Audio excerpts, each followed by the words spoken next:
बिस्मिल्लाहिर्रहमानिर्रहीम। अस्सलाम वालेकुम नाजरीन, आप यूट्यूब चैनल देख रहे हैं। पाकिस्तान से और कुछ दुनिया भर से अहम तरीन मालूमात जो मैंने इकट्ठी की हैं अपने सोर्सेस से, वो मैं आपके साथ शेयर करने जा रहा हूँ। नाजरीन, डोनाल्ड ट्रंप ने ये ऐलान किया है कि हमने ईरान का जो एटमी तनसीबात है वो तबाह कर दी। ये एक नई बहस छिड़ चुकी है अमेरिका में भी और पूरी दुनिया में, जबकि ईरान के सदर आयतुल्लाह खामनाई कहते हैं कि वो ईरान के जौहरी तनसीबात का सिर्फ 5% भी नुकसान नहीं कर सके। ईरान का जौहरी जो प्रोग्राम जो है वो बिल्कुल महफूज है। और ये बात CNN ने भी दी है, और जिसके खिलाफ डोनाल्ड ट्रंप ने बड़ा एक्शन लिया है और उसने कहा है कि ये झूठ बोलते हैं, इन्होंने झूठ बोला, हमने तबाह कर दिया। बल्कि जो ओवरऑल देखा जाए तो ऐसा कुछ भी नहीं हुआ। अमेरिका अपने हमला तो किया है, लेकिन वो उनके जौहरी तनसीबात को नुकसान पहुंचाने में बिल्कुल कामयाब नहीं हुआ। और ईरान का जौहरी तनसीबात जो है वो बिल्कुल महफूज है। अब एक नई बहस छिड़ चुकी है। डोनाल्ड ट्रंप ने कहा है कि आइंदा चंद महीनों में या चंद दिनों में कुछ नए ममालिक, अहम तरीन ममालिक जो हैं वो इसराइल को तस्लीम करने जा रहे हैं। और इस बात से भी खफा नहीं हो जा सकता या पीछे नहीं हटा जा सकता कि डोनाल्ड ट्रंप जहां पर जाते हैं वहां पर भी यही बात करते हैं कि इसराइल को तस्लीम किया जाए, इसराइल को की मदद की जाए। उन्होंने सऊदी अरब में बात की, बहरीन को भी, और उसके अलावा UAE को यानी कि कतर को भी। वो सारे मालिक को यही कहते हैं कि इसराइल को तस्लीम किया जाए। और जो पाकिस्तान के आसम मनीर को उन्होंने बुलाया था, उनको भी इसी काम के लिए उन्होंने बुलाया था। पाकिस्तान को भी वो यही फोर्स करेंगे कि आप इसराइल को तस्लीम करें। लेकिन मुमकिन है कि पाकिस्तान तस्लीम ना करे, हुक्मरान तो शायद इस बात पर राजी हो जाए, लेकिन पाकिस्तान में उलमा इकराम मौजूद है और पाकिस्तान की आवाम मौजूद है। पाकिस्तान की आवाम और उलमा इकराम किसी सूरत भी ये काम करने नहीं देंगे। और दूसरी तरफ ईरान में जो शहदा और ईरान के जो आयतुल्लाह खामनाई हैं, सदर मजहबी रहनुमा, उन्होंने फतह का तकरीर किया है कि हम जंग जीत चुके हैं और हमारा मुकाबला सुन्नी कुव्वतों से है और इसराइल से है, और इसराइल से हमने जंग जीत ली है। और वाकई ऐसा ही लगता है कि जैसे वो जंग जीत चुके हैं। अब आ जाते हैं पाकिस्तान की तरफ।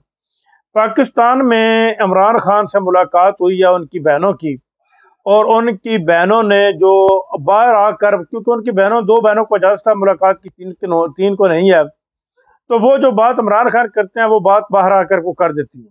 लेकिन अफसोस की बात यह है कि जो बात भी इमरान खान कहता है उसके ऊपर अमल दरामद नहीं किया जाता। लेकिन अब अलीमा खान ने कहा है कि जो बात इमरान खान कहेंगे वो बात अगर बाहर आकर करते हैं तो हम उसके ऊपर पूरा अमल दरामद भी करवाएंगे, और इसके अलावा कोई ऐसा हाल नहीं है कि हम इसको पीछे छोड़ दें। लेकिन अब KPK का बजट भी पास हो गया है, और यह बजट किस तरह पास हुआ, इमरान खान की रजामंदी के बगैर पास हुआ या उनकी रजामंदी इसमें शामिल थी, ये बात तो बाद में देखी जाएगी। लेकिन ये हुआ इस तरह है कि ये एस्टेब्लिशमेंट के जोरे बाजू से ये बजट पास हुआ। और इसमें जो KPK के वज़ीर आला पंजाब हैं, पंजाब के नहीं, KPK के अली अमीन गंडाबो, उन्होंने कुछ सवाबदीदी फंड को भी 10 गुना ज़्यादा कर दिया, जबकि इमरान खान के दौरे हुकूमत में उन्होंने सवाबदीदी फंड को ख़त्म कर दिया था। सवाबदीदी फंड ये होता है कि वज़ीर आला अपनी मर्जी से जिसे चाहे जहाँ चाहे खर्च कर सकता है, यानी कि अपनी अयाशियों के ऊपर भी खर्च कर। ये एक अयाशियों का फंड होता था। ये पाकिस्तान को लूट मार करने वाले ये इसीलिए तो हुकूमत में जाते हैं, और हुकूमत में जाने के बाद ये लूट मार करके यहाँ से लूट मार करते हैं। कोई सवाबदीदी फंड इस्तेमाल किए, कोई मेडिकल फंड इस्तेमाल किए, कोई रहायश के लिए, और इस तरह कर करा के ये अपना बहुत सा माल इकट्ठा करते हैं। पाकिस्तान की हुकूमत में जाना या अल्लाह अफसरशाही में जाना, माल बनाना, ऐसे लगता है कि जैसे माल बनाने वाली मशीनें इन्होंने घर में लगा ली हैं। ये पैसे कमाने वाली मशीनें बन जाते हैं।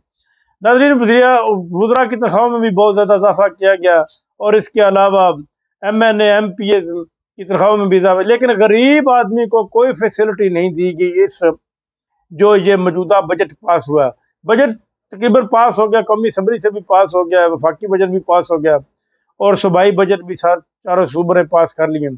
लेकिन अब क्या आया इमरान खान की राय मुमकिन हो सकेगी? मुमकिन है कि ये लगता है कि अब हुकूमत इस बात के ऊपर सोचने पर मजबूर हो जाए, क्योंकि आसिम मनीर के रिटायरमेंट के भी सिर्फ 2 महीने बाकी रह गए, नवंबर में वो रिटायर होने वाले हैं, कि हुकूमत ये सोचने पर मजबूर हो जाए کہ عمران خان کو رہائی مل جائے. اگر ان کو رہائی ملتی ہے تو پھر دو ہی آپشن پیچھے رہ جاتے ہیں, یا تو الیکشن نئے کرائے جائیں یا اسی پارلیمنٹ سے ان کو دوبارہ وزیر اعظم نامزد, کیونکہ اکثریت تو اس کی موجود ہے. کیونکہ عمران خان کے نام کے اوپر بہت زیادہ لوگوں نے ووٹ لیا صرف یہ کہہ کر کہ ہم عمران خان کے امیدوار ہیں, حالانکہ ان کے پاس بلے کا نشان بھی نہیں تھا. لیکن جو ہمارے وزیر اعظم ہیں وہ اس بات کے اوپر پریشان ہیں کہ اگر ہم آزادی دیتے ہیں عمران خان کو تو پھر ظاہری بات ہم کو حکومت سے ہاتھ دھونا پڑے گا. اب تک کے لیے اتنا ہی, اپنا خیال رکھیے گا. اللہ نے